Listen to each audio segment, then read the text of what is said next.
Mbledhja e Kuvendit Komunal të Ferizaj zgjati sot më shumë se zakonisht. Nuk ishte e lehtë për këshilltarët që një vit i punës së qeverisë Farqa të diskutohej brenda një seance. Madje kjo pikë më e rëndësishme e rendit të ditës, raporti i punës një vjeçare për vitin 2014, u la e fundit për të diskutuar. Paraqitje në vija të trasha të këtij raporti para kuvendarëve bëri kryetari i Ferizajt Muharrem Sfarqa. Pas fjalëve pozitive për punën që u bë në vitin që shkoi, Sfarqa u shpreh se ky raport nuk është ai që ka dëshiruar, duke dashur të heshtë zërin opozitar, kryetari Sfarqa i shprehi i pari kritikat për raportin që e bën drejtorët e qeverisë së tij. Mund të ketë mangësi, mund të ketë edhe gabime teknike, nuk ka ndonjë renditje sipas organogramit që është një lëshim kështu serioz, ndërkaq që i mungon edhe përmbushja e faktorit estetik, që nuk është i ilustruar me fotografi, gjë cilën nëse ju e kërkoni gjatë diskutimeve, sigurisht që pas aprovimit ne do t'i përmbledhim gjithë ato dhe do ta aprovojmë si një dokument rastësishëm Kuvendit Komunal dhe do ta japim për opinion. E këtë fjalim të kryetarit, shefi grupit parlamentar të PDK-s Gazmend Bytyqi e krahasoi me një batut. Plumgoja ka burri fort, kovë që ashtu që po thotë ka bën mirë kaka. Edhe më thonë, kovë që ashtu që po kryetari bën mirë kaka. Por pas batutës, ai pat kritika të ashpra për keqpërdorimet që sipas tij ndodhen gjatë vitit 2014. Kemi donacion e Caritasit për automjete, me saktësisht 3 vetura për nevojat e qendërcisë.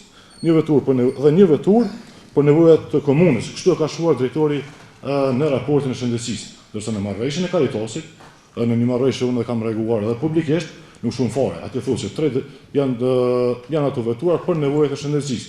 Unë sot i bëj pyetje më që kemi me kryetarin këtu. Pse kryetar ke nevojë që të vazhdisësh një xhep që është ardhur donacion nga Caritasi? Ose pse është ardhur një xhep për kryetarin? A ka nevojë kryetari të ketë një xhep të tillë? Unë besoj se jo, sepse komuna ka automjete të mjaftueshme. Vetura e kryetarit është jo donacion, po është në vetë fazë vendimi, është e dhënë në shfrytëzim deri në vitin 2017. E ka datën kur është nënshkruar. Edhe s'ka kërfar problemi. Nëse bashkë është në farë problemi, s'ka asë një... Jo, s'ashtë në të tregoj të vërtetën, kështu nuk kam nevojë, kështu, por nuk është ashtu që është donacion, se nuk është tonë askun që është donacion, po është në shfrytëzim. Kësaj, mes replikimesh të çastit, debati vazhdoi deri në orët e vona. Akuzat e kundërakuzat vazhduan të shprehen nga anëtarët e Kuvendit dhe drejtorët e komunës. Në këtë mbledhje, asambleistët Ferizajas e diskutuan edhe raportin financiar të periudhës 3 mujore të këtij viti.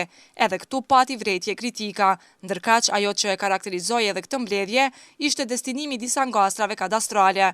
Kuvendarët e votuan edhe plotësimin me anëtar të tjerë të Komisionit Komunal për ndarjen e banesave të solidaritetit. Edhe kjo mbledhje kaloi pa transmetimin e drejt për drejt në televizionet lokale, gjë që u kritikua edhe nga opozita.